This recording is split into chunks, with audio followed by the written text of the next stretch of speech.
Un jour, j'imagine il y a quelques millions d'années, une espèce de singe ou quelque chose comme ça, un primate en tout cas, un peu moins doué, fatigué de ses échecs, s'est tout à coup arrêté de cueillir des fruits un peu trop hauts pour lui, ou de courir après une proie qu'il ne rattrapait jamais. Il s'est assis, découragé, et il s'est mis à pleurer sur son destin si sombre. L'homme était en train de naître. On écrit pour comprendre ce qu'on ne comprend pas. C'est dans la littérature, spécialement celle d'Emerson, que des vérités cachées, des hypothèses lancées dans ma tête résonnent, et te poussent à la réflexion sur l'émotion, le bonheur et la joie. C'est pourtant dans ton état le plus primitif, abstrait et informel, que tu confonds deux faits, consumés, confondus et mal compris. La joie est un état émotionnel, le bonheur un état d'esprit.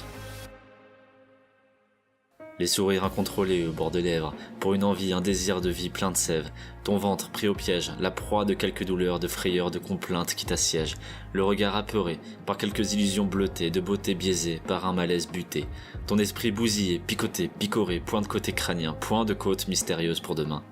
L'euphorie ardente de ta joie passante, lassante, pliante et déjà prise dans la tourmente de quelques vents balayant l'attente. La soumission submersive, immersive et attentive de ta tristesse, esclave du temps grandiose de ta lâcheté, baignée de détresse, de paresse.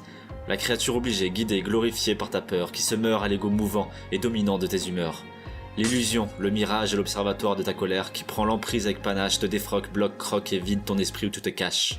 L'animal est un trois, aimant de la terre et du ciel à la fois. L'homme doit s'élever en passant aux quatre, la souffrance, le passage à la croix, l'apprentissage de ses choix, pour le partage, le souvenir et l'envie de croître. Lâcher prise sur ses émotions, se délaisser de son emprise, courir nu dans la vallée de la conscience, pousser les portes, s'ouvrir aux surprises, avoir le regard horizontal, les pieds ancrés dans ta réalité et l'esprit voguant dans l'intersidéral. Les idées dans les étoiles, la conviction de demain, volupté de passion, la puissance dans un râle.